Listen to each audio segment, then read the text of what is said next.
Shalom, saudara kekasih dalam Kristus dimanapun Anda berada.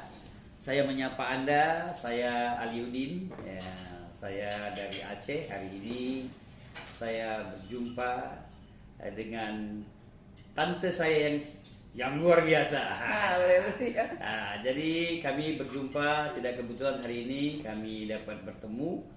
Saya Aliudin dari Aceh. Dan tante saya ini Yusnita Tanjung Yusnita dari Tanjung, Sumatera Barat. Sumatera Barat ya. Jadi tidak asing lagi Ibu Yusnita Tanjung ya. Beliau dulu seorang artis. Hari ini berjumpa dengan saya. Mungkin ada sesuatu yang mau disapa. Shalom sahabat-sahabat yang dikasihi Tuhan. Bersyukur pada sore hari ini kami bertemu dengan Bapak Aliudin. Ya, cukup dikenal oleh kalangan ya murtadin tentunya ya, tapi juga oleh Kristiani dimanapun berada pasti wajahnya tidak asing lagi. Puji nama Tuhan. Kemana aja nih Pak Ali selama ini? Ya, puji Tuhan, tante cukup banyak saya kunjungi beberapa daerah, desa, pelosok, kampung yang terpencil, yang sulit dijangkau. Saya masuk ya. Saya berpikir begini, mumpung saya masih cukup usia saya, ya masih muda, jadi yang sulit, yang susah saya cari, ya saya datangi, saya kunjungi. Yang paling sulit di mana, saya coba itu. Jadi yang sulit dijangkau oleh orang, saya coba masuk. Contohnya di Papua, di lembah, di gunung, bahkan Papua Nugini sana, di Montagen, Agen, Tari, Mindi. Saya naik truk, ya, saya naik jeep, ya. Naik jeep gantung-gantung, naik truk, ya. Truk isinya kayu, batu. Nah, saya di situ berhari-hari, 4-5 hari nggak tiba-tiba, belum sampai-sampai. Bayangkan naik truk 4 hari 5 hari tidak sampai-sampai. Kalau di Jakarta ini, kalau saya mau ke Surabaya, suruh saya naik truk gratis, saya tidak mau. Tapi luar biasa di sana saya harus bayar 500 kina. 500 kina itu kurang lebih 450.000. Saya harus bayar dan harus dilakukan itu. Nah, sangat sulit itu. Yang paling berkesan dari Pak Ali di mana tuh, di daerah mana tuh? Yang paling kan kalau kita pergi, kalau saya punya nih cerita yang paling berkesan. Kalau Pak Ali di mana? Kalau saya 2 yang paling berkesan. Ya, 1 di Aceh dan 2 di Papua. Papua. Kenapa saya katakan berkesan? Karena di Papua itu makannya ubi, keladi, pisang. Setiap hari saya makan ubi, keladi, pisang. Dan kadang-kadang tidak mandi-mandi. 4 hari 5 hari nggak mandi-mandi. Ya, begitu jumpa sungai, balas dendam saya mandi. Saya sampo, saya sabun yang banyak. Balas dendam, menyelam. Beberapa hari kemudian, bukan beberapa hari kemudian, maksudnya beberapa jam kemudian, garuk-garuk badan saya. Karena air sungai kelihatan bersih, tapi saya garuk-garuk. Entah dari mana sumber air itu, dan itulah yang saya alami di Papua. Mau buang air besar, permisi Bapak Pendeta atau Ibu Pendeta, saya mau ke belakang mau buang air besar. Bapak ke belakang. Saya lihat ke belakang mana? Saya kembali lagi.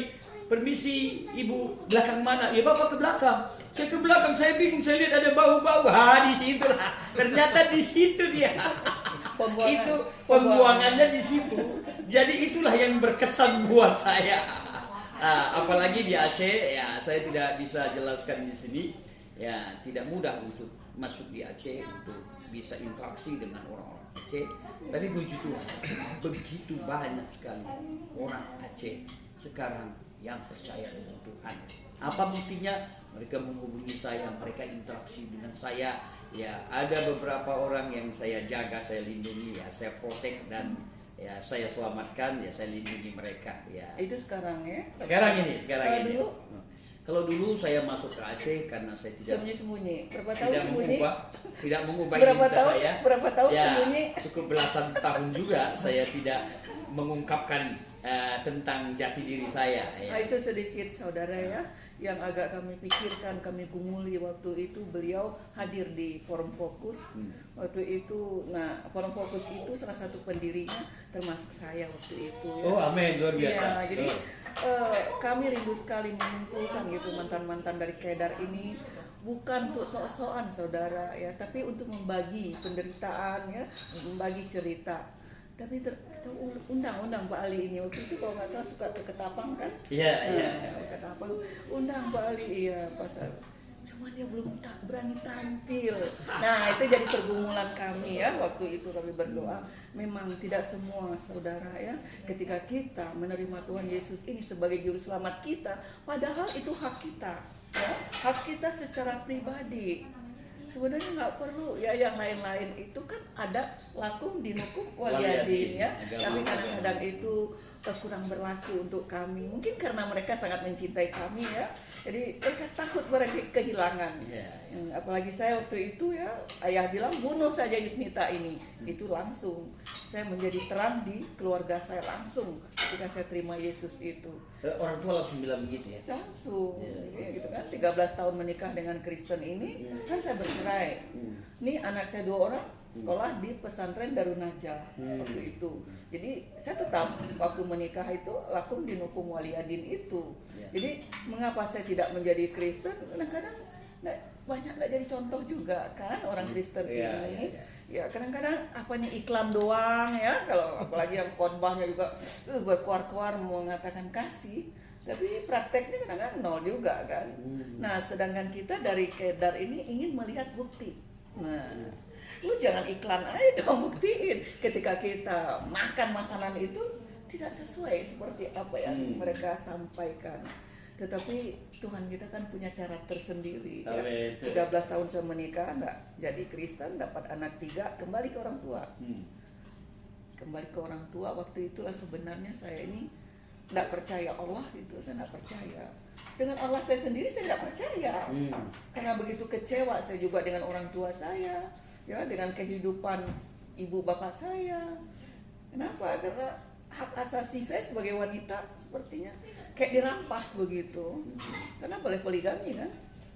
Nah, kan? Jadi, kenapa ibu tidak percaya sama Tuhan sebelumnya? Kalau memang Tuhan itu ada, menurut saya Allah itu ada, kenapa dia tidak tolong ibu saya?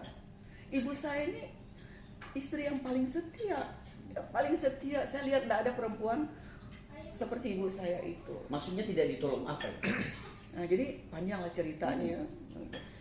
Ibu saya ini istri keempat dari 16 istri ayah. Waduh, bahagia nggak tuh? Berarti ayahnya 16 istrinya ya? Itu yang tercatat. Yang tercatat. Jadi belum lagi yang tidak tercatat ya. Waduh luar biasa. Dan ibunya itu istri yang keberapa tadi? 4. Yang keempat ya. Kenapa ibu saya bertahan agak lama?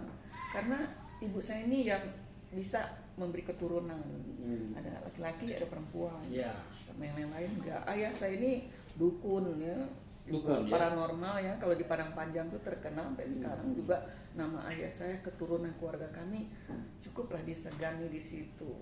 Nah, ayah saya ini ya pernah mengatakan kasih ke anak itu terlalu otoriter ayah.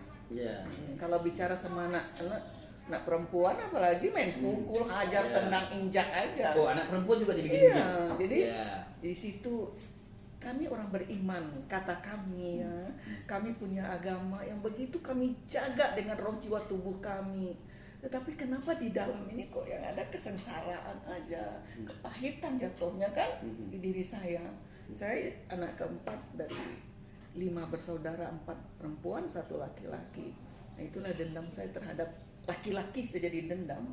Sama ayah saya dendam. Kalau Allah itu ada menurut iman saya yang dulu, kalau saya ini cuma bisa mengaji, saya nggak bisa mengkajinya, itu nggak bisa kan. Kalau dulu kita penting diajarkan ngaji. Sama dengan saya. Ya. Kalau nggak bisa ngaji dipukul pakai rotan. Nah, harus. Jadi kita nggak tahu artinya apa, mau salah mau pendek, kita nggak ngerti. Yang penting kita ngaji. Nah kalau nggak ngaji dipukul. Nah begitu keadaan di rumah itu pasti tidak bahagia kan, apalagi ayah otoriter. Ya mukulin anak-anak itu udah seperti makanan biasa gitu. Jadi yang membuat saya tidak percaya dengan Allah itu ketika ibu saya meninggal. Ibu saya meninggal udah bertahan sekian lama. Ibu saya ini kalau melayani ayah nggak pernah orang lain, tangannya sendiri. masak semua berupa-rupa. Ayah kan juragan sapi ya. Jadi ayah itu mau rendang, mau dendeng, mau apa, tangan ibu saya membuat itu enak sekali kalau dia bikin. Nyuci pakaian, kalau zaman dulu tuh kan mesti dikelantang gitu ya, mesti setrika sampai berdiri licin-licin. Ibu saya semua. Tetapi pada akhir ya, ini pendek cerita saja, waktu terakhir kami dari Padang ke Jakarta, ternyata bapak dan ibu bercerai. Jadi kita menyusul kakak yang ada di Jakarta. Mungkin kalau pernah dulu Pak Ali dengan sengsara membawa nikmat. Itu yang jadi ibunya si Midun tuh kakak saya. Ibu Midun ya. Ibu Midun. Jadi ayah ibu saya ini waktu mau meninggalnya itu sepertinya dia sumpah serapah begitu. Dia muntah darah, lalu dia bilang, jangan pernah kamu menikah dengan orang seperti ayah kalian. Padahal dia begitu mencintai Ibu ya? Ibu, kenapa ketika dia mau dijemput oleh ajalnya itu, dia muntah darah, lalu dia bersumpah seperti itu, lalu dia meninggal. Itu membuat saya, kalau Allah, bukan kayak ibu saya habis sholat, habis ketemu dengan khalifnya itu, ya, zikir dia sebegitu lama. Kenapa dia sampai muntah darah, sampai dia itu membenci ayah, keluar kebenciannya itu. Nah, di situ kalau Allah itu ada, kenapa dia nggak tolong ibu saya? Berarti Allah tuh nggak ada. Kalau Tuhan Yesus itu ada, kenapa suami saya ini judi, mabuk, selingkuh, hal biasa? Itu suami sebelumnya. Suami saya satu. Saya karena bicara tentang Tuhan Yesus tadi. Karena saya sampai tidak percaya Allah. Kalau Allah itu saya sebut waktu sama ibu saya. Kalau orang Kristen kan Tuhan. Kalau Tuhan Yesus itu ada, kenapa ya anaknya kayak gini?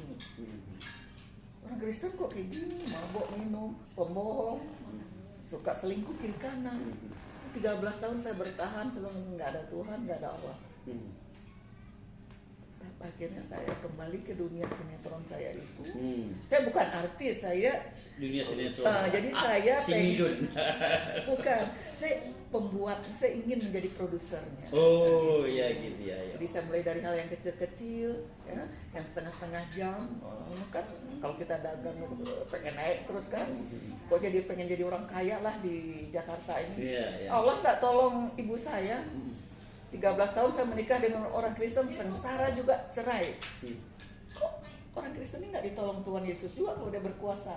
Berarti Allah itu tidak ada, Tuhan itu tidak ada. Jadi saya kembali ke orang tua saya, dan saya akhirnya kembali juga ke dunia saya. Nah, saat-saat itulah Tuhan Yesus panggil saya. Tahun berapa itu Tuhan Yesus? Saya kembali ke dunia saya itu, saya bercerai tahun 87. Selama 5 tahun saya bergelut kembali. Tahun 89 akhir saya dipanggil Yesus. Di saat saya tidak percaya Tuhan. Saya tidak percaya. Saya mau cari uang aja. Bagi saya Tuhan saya itu uang sekarang. Jadi saya ingin memproduksi film yang lebih besar begitu.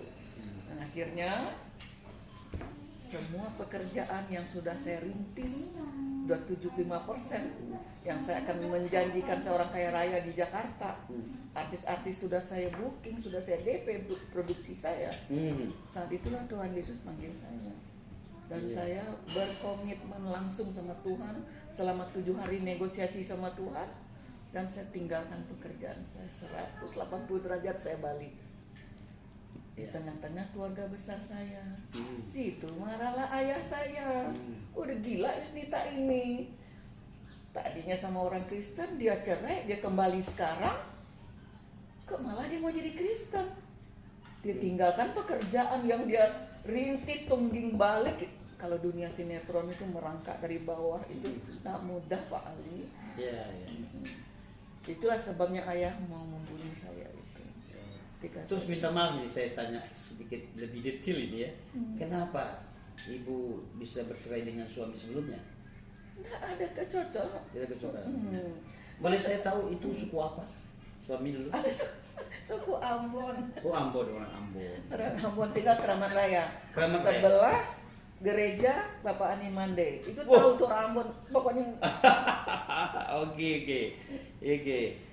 Boleh saya tahu istri yang suami yang sekarang suka apa? Suka Ambon juga. Orang Ambon juga. Itu juga. Berarti mencintai orang Ambon ini. Orangnya itu juga. Enggak berubah soalnya. Oh, orangnya itu lagi. Waduh, luar biasa. Sekarang baru mudeng saya. Jadi setelah Baru mudeng saya, baru mengerti. Jadi setelah saya menjadi anak Tuhan, saya menjadi hamba Tuhan, setelah saya melayani, maka kalau penginjil Pak Ali langsung keluar, saya mulai dari Yerusalem saya, Ya. dari dalam dulu. Amin. Ya. Jadi ayah saya injilin, kakak saya, adik saya, maka mau dibunuh itu gila nih. Mau jadi virus nih, habisin aja. Benaran dapat Bapak Rohani, ya puji Tuhan saudara, Bapak Yusuf Roni. Yusuf Roni ya. Ya, karena Beliau latar guru- belakang beliau beliau itu, juga guru saya. keras seperti itu, jadi dia mementori saya, Ya. dan saya mendapat kekuatan ekstra lah ya, saya bertahan. Bayangkan begitu terima Yesus, ya kan berapa 7 tahun menderita. Sama dengan saya berarti. Saya 7 tahun menderita. Saya itu 12 tahun. Wah, 12 tahun lebih ngeri. 3 anak. Saya lupa. 7 tahun menderita. Saya perempuan nih sebenarnya ya. Nih anak mau dikasih makan, kita mau belajar Alkitab, mau tinggal di mana sudah bingung. Tetapi penginjilan saya dengan ke keluarga saya tetap. Amin. Tiap hari. Maka kalau sekarang saya dengar di YouTube, apalagi Bapak Muhammad Kace kayak ini berdebat dengan itu udah saya lakukan dengan keluarga besar saya. Besoknya didatangkan guru ini, esok sampai pagi kita diskusi. Tetapi saya minta kita diskusi itu Ya. diskusi debat kusir. Ya. Kita harus punya sasaran, punya tujuan. Dan minta hikmat sama Tuhan. Saya berani mempertaruhkan nyawa saya di tengah keluarga saya. Dan itu Tuhan tahu. Saya mencintai jiwa-jiwa terlebih keluarga saya. Dan Tuhan menangkan. Jadi pendek cerita Pak Ali, dari 5 saya bersaudara, adik kakak. Sudah 4 keluarga terima Yesus. 4 keluarga ya. 4 keluarga. Ibu anak yang keberapa ini? 4. Anak yang keempat. Oh iya. Yang satu ini kenapa enggak dia keburu meninggal. Oh, ya. keburu meninggal. Ya. Dan ayah saya akhirnya terima Yesus sebagai juru selamat. Ayah yang marah-marah tadi. Oh, yang mau bunuh saya. Benci. Ayah saya itu, aduh, dia bunuh orang nggak pernah ketangkap. Dia Pak bawa saya ke Sukabumi, ini udah kena jampe-jampe orang Kristen. Udah, dia bawa lagi ke Sukabumi, dia mandi dengan kembang 7 rupa itu tengah malam jam 12 malam, bayangkan di kebun karet itu kita dimandiin. Supaya dia masukin kan ini ilmunya mental. Bentar. Anak Tuhan itu berguna, saudara. Amin. Jadi dia nggak bisa diguna-gunain. Iya, iya. Supaya saudara berguna di hadapan Tuhan, Iya. ya, lakukan semua perintah Tuhan. Maka saudara berharga di hadapan Tuhan. Tapi kalau setengah-setengah, iblis setengah masuk. Ya, karena tertarik ya. Ya. Tertarik Tarik bunyinya menarik. Dia tarik menarik. Ini menarik. Jadi suam-suam tarik gitu ya. Jadi bingung gitu ya. Nah setelah keluarga saya Tuhan menangkan, saya sekolah Alkitab di Malang. Di Malang. Ya, disponsori Tahun berapa itu sekolahnya? 94, 95. 94, 95 tuh sekolah ya? Iya. Kelas 1, kelas 2 Iya, di Beji Batu Malang. iya, Di bawah naungan Bapak Aham Mande. iya. Berarti senior saya. Saya Jadi kelas Ibu 1 juga senior saya ya. Dan saya kenapa ke Beji? Kalau di Pak Isbroni kan kita juga punya STT kan.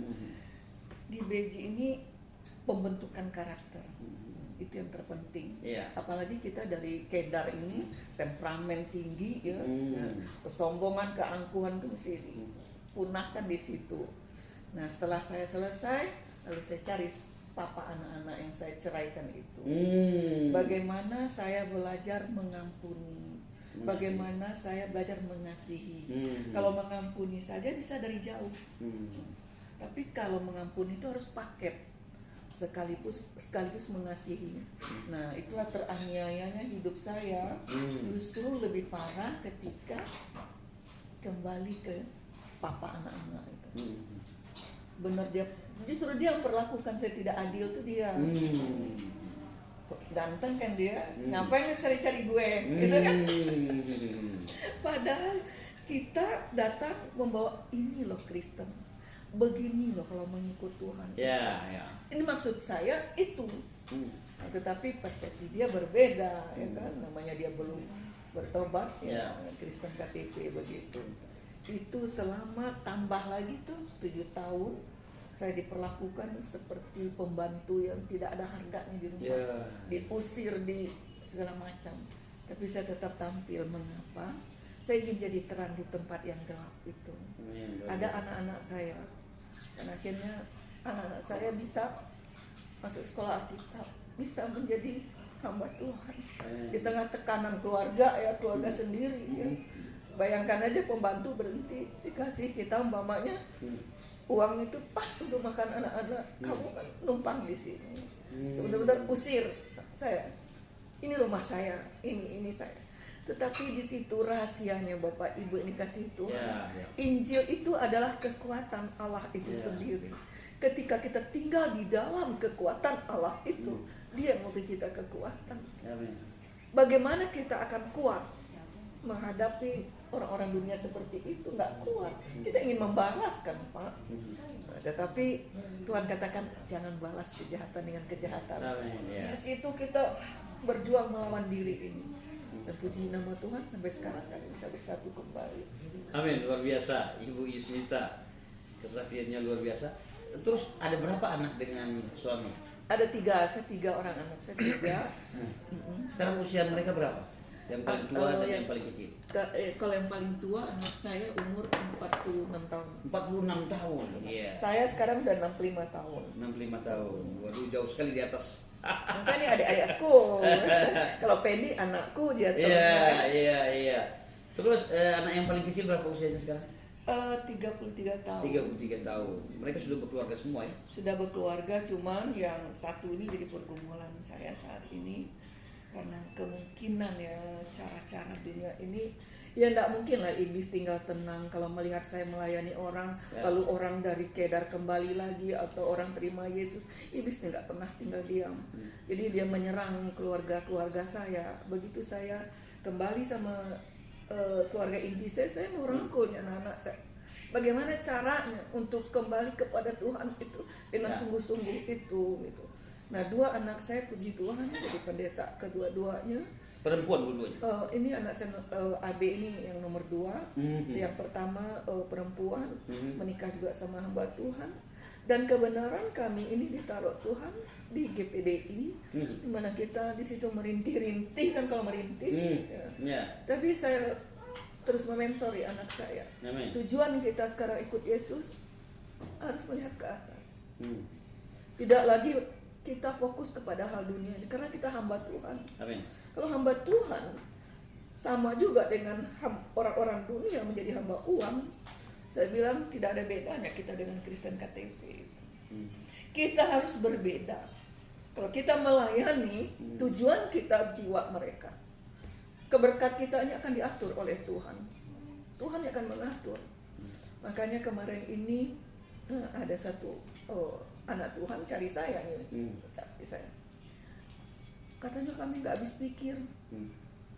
Masa sih Bu Yusnita cukup dikenal ya namanya di mana-mana di gereja ini nggak punya gereja besar? Dia bilang. Agak tertantang juga saya sendiri. Masa ya rumah ibadahnya seperti itu. Lalu kita ada pertemuan di salah satu restoran. Saya ceritakan, saya ini penginjil. Saya ini penginjil. Setiap gereja-gereja yang saya jumpai itu tidak ada tujuan saya untuk mendapatkan uang. Karena saya penginjil. Tujuan saya menyampaikan apa yang saya alami. Bagaimana memotivasi Kristen yang udah belok kiri, belok kanan. Begini ikut Tuhan. Bahkan dimanapun saya melayani boleh dicek ke sana. Belum pernah saya minta ke mereka.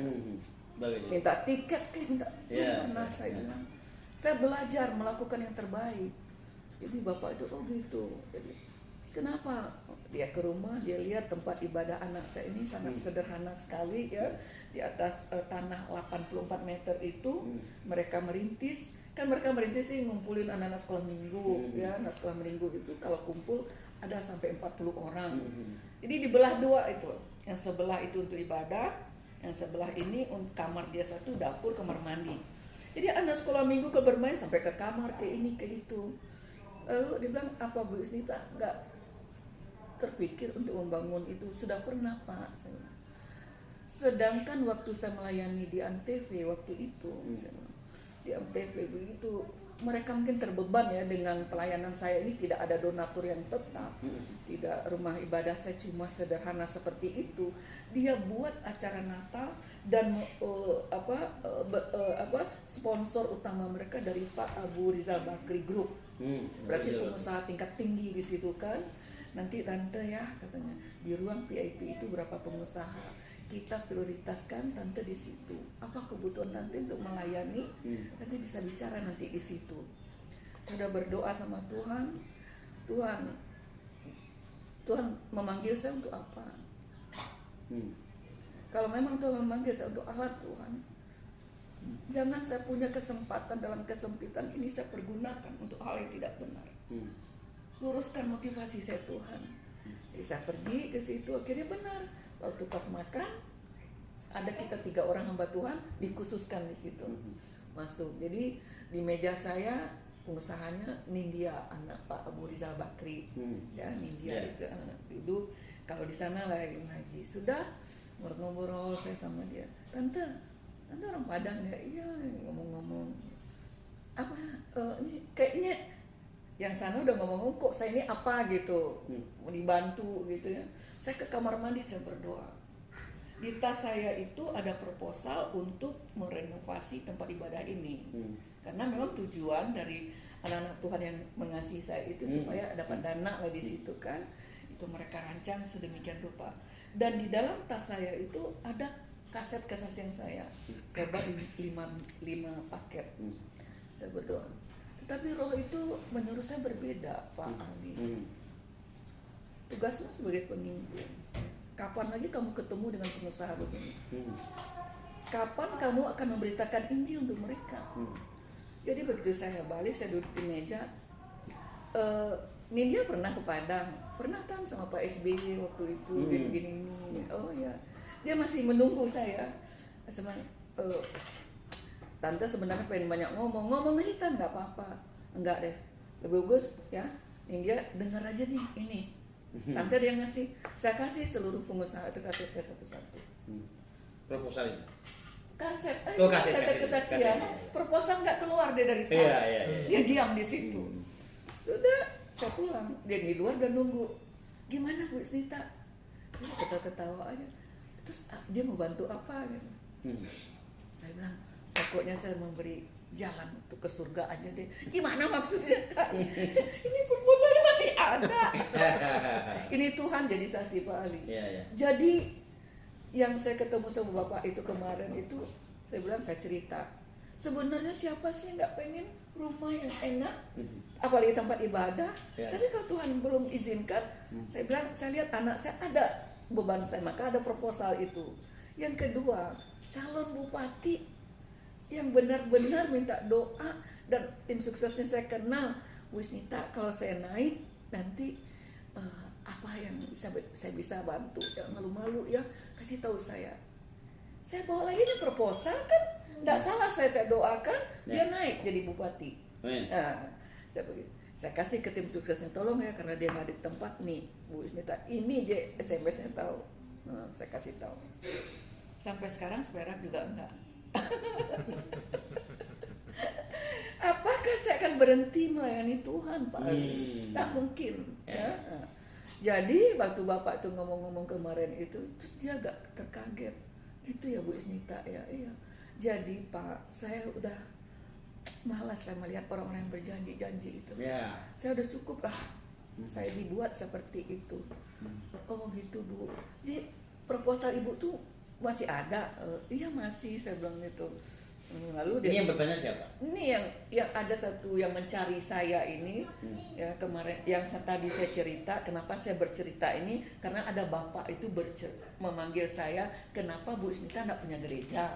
Kenapa Bu Isnita cuma rumah ibadahnya begitu-begitu aja? Kata orang kalau memang punya iman bisa punya gereja besar. Astaga, saya bilang, Pak, saya bukan menantang ya Pak.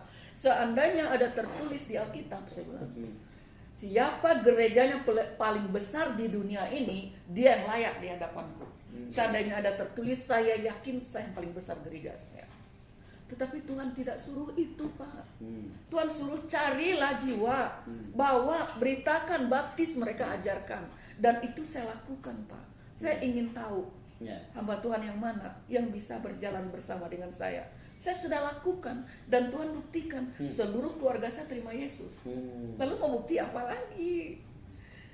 Ipar saya terima Yesus, ponakan-ponakan saya terima Yesus, ayah saya terima Yesus, teman saya banyak terima Yesus, anak-anak Nias itu berapa puluh orang terima Yesus. Saya bilang, lalu mau bukti apa? Tapi kalau untuk fisik, saya nggak mau bersaing dalam hal itu. Jadi dia tergerak, dia bilang, kalau gitu Bu Isnita, berapa ya biaya bangunan rumah ibadah ibu itu? Nah, akhirnya saya kirimkan sekitar 216 juta. Dari kontraktornya itu, yang udah lama itu ada, saya kirimkan. Oh kalau gitu, pokoknya saya mau bantu Bu. Saya udah kirim. Dalam pikiran saya tadinya, dia selesaikan semua nih.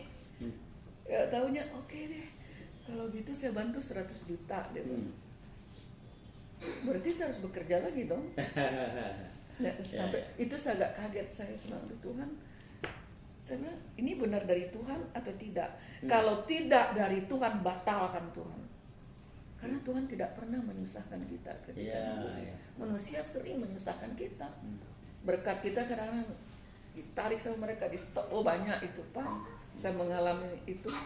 Kasihan sama Bu Isnita. Sini CD-nya Bu, saya bawalah ke luar negeri. Nanti untuk dana pembangunan kita ini sekian. Sampai sekarang 200 biji dibawa, seperak pun enggak. Tapi apakah saya harus berhenti melayani? Terus dari yang mau membantu 100 juta tadi tidak juga? Iya, dia bilang sampai sekarang, ini kan baru-baru aja kejadian kan. Sudah 100 juta, tentu kurang 216 juta. Gitu kan. Saya bilang, ini sedang pergumulan itu. Saya bilang sama anak saya ini, kalau memang Tuhan berkenan, itu jadi. Kalau tidak, kami udah biasa Pak. Saya juga sudah sering Enggak masalah. Janji-janji dari orang ya. Kita tinggal janji. Kita di depan kita nih. Ini di Batam, kalau pernah ke Batam kan? Sering ke Batam. Ke gereja Pelita pernah. Kan saya suka melayani Ibu Keke. Jadi berapa itu kan pengusaha-pengusaha yang ada di situ. Saya layani itu. Namanya Pak Niko, biar dia dengar juga Pak Niko ini. Kalau gereja pakai celana pendek, ya Pak Niko, dia punya hotel, punya ini. Pokoknya saya layani, istrinya aktif, ketua wanita di gereja. Saya bilang sama istrinya Ahun namanya, Hun, pokoknya ibu layani Bapak. Pasti dia lebih rohani dari kamu nanti. Puji Tuhan, tersentuh hatinya. Akhirnya udah mulai celana panjang dia pergi gereja, ya kan. Saya bilang, Pak Niko, saatnya deh untuk investasi untuk surga sekarang. Begitu Bu Isnita ya, semangat menggebu. Jadi waktu renovasi gereja Pelita itu termasuk dia itu, lalu dia bilang gini, Isnita tahun depan datangkan ke sini, ada perubahan Bu. Datanglah saya. Apa yang dibuat Pak Ali? Saya melihat hampir 4 gereja dia bangun dengan pastorium. Jadi semua hasilnya dia ke situ. Setelah saya melayani, dia bilang, Isnita cepat turun. Kenapa? Bu tidak lihat ini. Saya sudah lakukan semuanya. Oh ini gereja sini. Bisa nggak kita menguasai diri kita? Kita layani, orang lain dapat berkat. Kita kayak nih beliin AC satu di sini untuk kita nggak. Saya menyaksikan, saya melihat dia bawa ke gereja. Nih Bu Isnita nih. Ini di sini udah 4 kalau nggak salah. Ini yang mau kelima dia bikin. Kalau saya ya, kalau Pak Niko juga dengar nih ya. Kalau saya jadi Pak Niko, aduh jangan tega gitulah sama saya juga. Oh gitu. Iya kan, bangun gereja sampai pastor sampai isinya. Dia panggil bawa saya, Bu Isnita udah puji Tuhan. Dia tunjukkan gitu ya, dia tunjukkan yang dibangun ini dibantu ini. Iya, tapi satu hal bagi saya bersuka cita. Dia bisa berubah setelah ketemu saya, dia bisa berubah dan dia bisa memberi untuk Tuhan. Amin. Gitu. Walaupun untuk saya tidak. Akhirnya udah dia ikut pendalaman Alkitab di mana. Akhirnya sekarang jadi pengkhotbah. di apa? Taniko itu. Di Batam itu. Jadwalnya aduh penuh-penuh. Just abang ini Bu Nita saya udah ini. Lalu saya lihat tiba-tiba pakai STH. Saya bilang, ini dapat dari mana nih Pak Niko? Pak Niko dapat dari mana? Ini saya tidak setuju. Saya bilang, ini dibuang. Tanpa gelar itu Pak Niko dipakai Tuhan. Ini dari mana? Ternyata ya tembak menembak itu untuk apa? Nah kadangkala begitu Pak Ali. Tuhan izinkan kita untuk melihat saja berkat itu lewat depan kita. Itu Tuhan menguji kita. Ya, kita iri hati nggak? Kita sakit hati nggak? Nah itu Pak Ali. Ya saya ngalami juga susah kasih 7 tahun menderita sulit susah. Makanya penonton di YouTube mengatakan kami gara-gara uang, karena uang. 7 tahun saya menderita. Ya, 7 tahun menderita sangat sulit. Sekarang udah berapa tahun ikut Yesus? Ya saya sekarang genap sudah 30 tahun saya ikut Yesus. 30 tahun. Tahun saya berapa? sekolah Alkitab di Bapak Pendeta Wandatu kelas 1 tahun 1994. Lalu saya Angkatan berapa di saya angkatan 7 dengan 8. Nah, Ibu pernah sekolah di situ kan? Enggak, anak saya di situ, suami saya di situ. Akhirnya Pak Simoni juga sekolah kitab. Jadi suami tahun berapa? Dia angkatan 12. 99. Oh berarti di bawah saya ya. Abang tahun berapa? Anaknya 17 ya. Angkatan 19. Angkatan 19 berarti jauh sekali. Saya angkatan 7 tahun 1994. Karena saya berkeluarga punya anak diizinkan lanjut kelas 2. Jadi 2 tahun, setahun dan 2 tahun. 94 95. Betul Ibu Yusnita tadi bilang digembleng, dididik karakter. Guru saya sangat keras, boleh dibilang sangat kejam. Itu baik mendidik kami, mengajar kami, makanya terinspirasi dalam hidup kami. Guru kami Bapak Pendeta Wandatu, dia tidak suka yang tidak benar, dia tidak suka yang tidak jelas gitu ya. Dia mau orang itu tulus, benar ya, tidak salah. Kalau ada kesalahan yang tidak benar begitu marahnya ya. Saya mengalami dengan beliau ya, almarhum Bapak Pendeta Wandatu, dan beliau menjadi inspirasi saya ya, dalam banyak hal. Makanya saya bisa seperti sekarang ya, boleh dikatakan itu ada titik celah dari Bapak Pendeta Wandatu mendidik kami ya. Kami duduk, kami belajar, kami diam. Ini baru benar-benar belajar, duduk diam berhari-hari, dilatih, dididik sedemikian rupa ya. Saya lanjutkan teologi saya dan saya selesaikan di Bapak Pendeta Frankie Rewa di Puso ya. Jadi sarjana saya ya saya ambil, saya selesaikan di Bapak Frankie Rewa di Puso ya. Itu yang saya alami. Jadi saya orang GPDI ya, tidak kebetulan. Oke, ini kesaksian saya dengan Ibu Yusnita Tanjung. Inilah kesaksian kami, kami sharingkan kepada Bapak Ibu di YouTube ini. Ini perjumpaan saya dari Aceh dan Ibu dari Padang. Tidak kebetulan kami berjumpa hari ini karena kasih anugerah Tuhan yang nyata dalam hidup kami ya. Mungkin juga Matthew mau bertanya katanya tadi. Ada pertanyaan? Bolehlah 1-2 pertanyaannya? Ya, silakan. Pengalaman apa ya? Yang keras. Pengalaman apa yang paling diingat saat berjumpa dengan Tuhan? Pengalaman apa ya? Ya. Mungkin sebelum saya menjawab, saya tanya Ibu bagaimana mengalami Tuhan secara pribadi, mungkin dengan cepat. Iya, tentu saja ya tidak mudah ya Matthew ya. Tetapi kalau kita mau dilawat oleh Tuhan, kita harus mengosongkan diri kita, merendahkan diri kita, karena Tuhan mau turun di tempat yang rendah. Ya. Jadi ketika saya merendahkan hati saya, ya saya mau membuka hati saya dengan kata lain saya katakan Tuhan, kalau Tuhan menjadikan saya anak Tuhan, saya mau mengampuni ayah saya mau mengampuni suami saya mau mengampuni semua orang Tuhan, dan ampunilah saya Tuhan.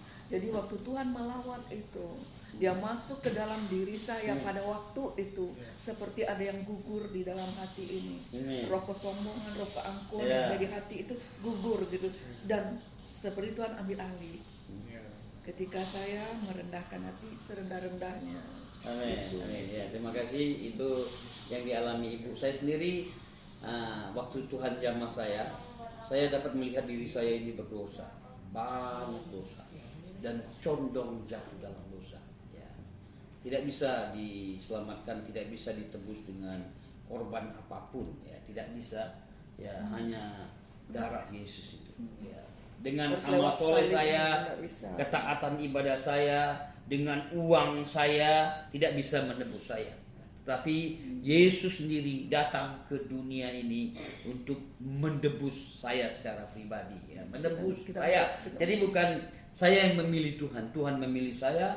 Betul ibu bilang tadi, merendahkan diri. Saya merendahkan diri betul-betul sampai di bawah titik nol. Iya. Jadi saya sekarang berpikir Aliudin nothing, Aliudin gawe, Aliudin babai. Saya tidak terlalu memikirkan diri saya tidak terlalu mengasihi diri saya tidak terlalu mencintai diri saya. Tuhan mengasihi saya, Tuhan cinta sama saya, Tuhan sentuh hati saya, Tuhan sentuh pikiran saya untuk saya dapat melihat Tuhan itu. Ya. Supaya kita juga bisa ya. Dan saat itulah saya percaya dengan Tuhan. Ya. Saya mengalami Tuhan, ya, saya cinta dengan Tuhan, Tuhan mengasihi saya mengalami perubahan. Cara saya berpikir, sikap hati saya. Jadi Pak Ali mengembalikan hidup ini ke Tuhan ya. Tuhan. Makanya saya mencintai banyak orang. Semua orang, tidak pilih-pilih ya. Dulu ini suka, ini enggak. Yang ini enggak, yang ini enggak, yang ini apa lagi? Yang ini suka. Sekarang tidak bisa. Musuh saya sekalipun, musuh saya, orang yang menyakiti hati saya, orang yang tidak pantas saya kasihi, Tuhan beri kekuatan saya, Tuhan beri kemampuan saya untuk dapat mengasihi. Aduh, luar biasa. Inilah kasih Tuhan itu ya. Tidak ada dendam, tidak ada sakit hati, tidak ada pahit hati. Lihat sekarang banyak orang mencemooh saya, mencaci saya, menghina saya dengan kata-kata yang kotor, penghinaan, caci maki. Apakah itu yang diajarkan oleh Tuhan? Ya, saya belajar dengan Tuhan. Orang mencaci, orang memaki, saya tetap sabar, saya ampuni. Saya perlu sukacita terus ya kan. Ya, karena firman Tuhan katakan hati yang gembira adalah obat. Ya, saya gembira terus. Bersukacitalah senantiasa. Ya, firman Tuhan katakan bersukacitalah senantiasa, karena itu yang dikehendaki oleh Kristus Yesus Tuhan. Jadi senantiasa, jangan bersukacita dalam keadaan baik, bagus, siapa yang tidak bisa. Tetapi bisakah kita bersukacita dalam situasi tidak cocok dengan hati kita, tidak cocok dengan pikiran kita? Bisakah kita bersukacita? Nah, inilah yang dituntut dalam hidup kita, untuk kita bersukacita, senantiasa mengucap syukur di dalam segala hal, karena itulah yang dikehendaki oleh Kristus Yesus. Makanya saat masalah, saat tantangan, saat pencobaan, saya melihat Tuhan, begitu saya melihat saya tersenyum. Tuhan kau baik. Tantangan masalah ini karena nama-Mu Tuhan. Jadi tidak ada dendam, tidak ada sakit hati, tidak ada pahit hati. Kalau nggak suka udah jauhin aja. Ya tinggalin begitu ya. aja. Tapi kalau kita nggak suka, masa kita mau setor wajah terus? Iya. Jauhin, kata Tuhan, jauhilah mereka. Ya. Karena sifat Tuhan itu kan pengasih. Dan tapi jangan lupa juga, Tuhan tuh murkanya luar biasa. Yeah. Jangan kasihnya aja Pak Ali. Yeah. Kalau dia murka, habislah. Kalau kita melakukan kesalahan. Iya. Makanya sekarang kalau sedikit aja dalam pikiran saya atau hati saya salah, sedikit aja, sudah susah saya komunikasi dengan Tuhan. Nggak tenang kita. Nah, inilah menunjukkan begitu suci kudusnya Tuhan itu. Dia tidak lihat lahiriah, tapi lihat hati, pikiran. Tuhan mau cuci hati saya, pikiran saya, hidup saya. Ya, saya berkemenangan sekarang, saya bersukacita karena hidup saya diubah oleh Tuhan. Ya, Tuhan yang mengubah hidup saya secara pribadi, Tuhan yang mengubah Ibu Yusnita Tanjung. Nah, kami berubah karena Tuhan. Ya, kami gembira, makanya hati yang gembira adalah obat. Ya, semangat yang patah mengeringkan tulang. Jadi kami tidak mau patah semangat, ya, kami tetap bersukacita, kami terus mengucap syukur, kami terus melayani, memberitakan Injil kebenaran Tuhan itu kemanapun, dimanapun, situasi apapun, kabar baik, kabar sukacita itu diberitakan, Injil itu dikumandangkan. Tetapi sekarang sayang sekali ya, saudara-saudara sepupu, orang-orang di seberang menganggap Injil itu suatu momok, suatu yang mengerikan. Padahal Injil itu penuh kasih. Iya kan sama Ya, juga ya. kayak kita dulu. Ya, saya berpikir begitu. Kalau Kita orang doakan saja. kita Kita doakan. juga lebih jahat dari mereka dulu. Kan? Ya, mungkin begitu aja dulu saudara kekasih dalam Kristus dimanapun Anda berada. Inilah sharing kami, inilah perbincangan saya Aliudin dengan Ibu Yusnita Tanjung yang sudah tidak asing lagi. Saya cukup lama mendengar nama beliau, tetapi baru kali ini kami dapat Bisa berbincang banyak, ya. secara cukup panjang ini ya. Dan saya tidak menyangka beliau sekolah di GPDI juga sama dengan saya. Ternyata beliau senior saya. Haleluya. Dan yang lebih mengejutkan lagi, fokus beliau termasuk ada bagian di situ dan beliau termasuk ketua di situ. Karena Bapak Bukan ketua pendiri, salah satu pendiri lah. Ya. pendiri di situ kan. Jadi waktu Ya. di Salat ini mau naik, ya puji Tuhan ya Tuhan izinkan saya yang mempromosikan beliau. Amin, amin. Kebetulan saya sangat dekat juga dengan Bapak Junaidi Salat almarhum. Ya, beliau baru meninggal beberapa bulan yang lalu. Bapak Junaidi Salat, kami bertemu cukup sering sekali dengan Bapak Junaidi Salat. Dan tadi saya berjumpa dengan istrinya beliau. Kami berbincang-bincang tadi siang tadi. Ya, kami berbincang-bincang, kami sharing seperti ini. Luar biasa. Tuhan pertemukan saya dengan saudara-saudara, kekasih-kekasih yang sangat-sangat luar biasa dalam Tuhan. Tapi tidak ada yang lebih penting juga pada Ya. saat ini. Mhm. Kita bertemu juga karena ada anak Tuhan satu keluarga.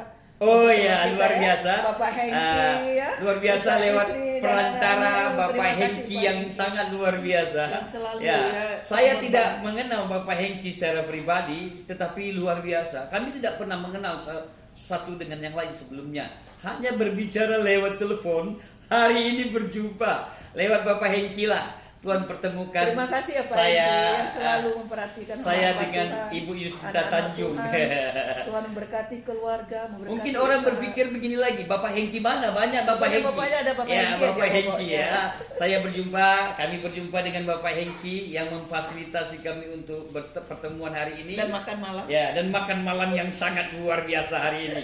Kami akan menikmati makan malam di suatu restoran yang cukup luar biasa Wow, ya. gitu lah. Tuhan Yesus baik ya. Sekali lagi saudara kekasih dalam Kristus, salam damai di dalam kasih Kristus Tuhan yang betul-betul mengasihi semua orang ya. Amin. Tetap sehat, tetap kuat. Ya, di situasi Covid Corona ini mari kita jaga kesehatan ya. Bersama-sama dengan Tuhan kita lakukan semua perkara yang sangat besar, sangat luar biasa kita lakukan bersama-sama dengan Tuhan. Amin. Amin. Amin. Ya, mungkin Ibu ada sesuatu statement terakhir? Terima kasih sahabat-sahabat dimanapun berada ya. Kita maju bersama dengan Tuhan. Apapun keadaan kita saat ini, percayalah bahwa Tuhan tidak pernah meninggalkan kita. Amin. Amin, Tuhan berkati. Amin. Terima kasih. Tuhan Yesus memberkati. Haleluya.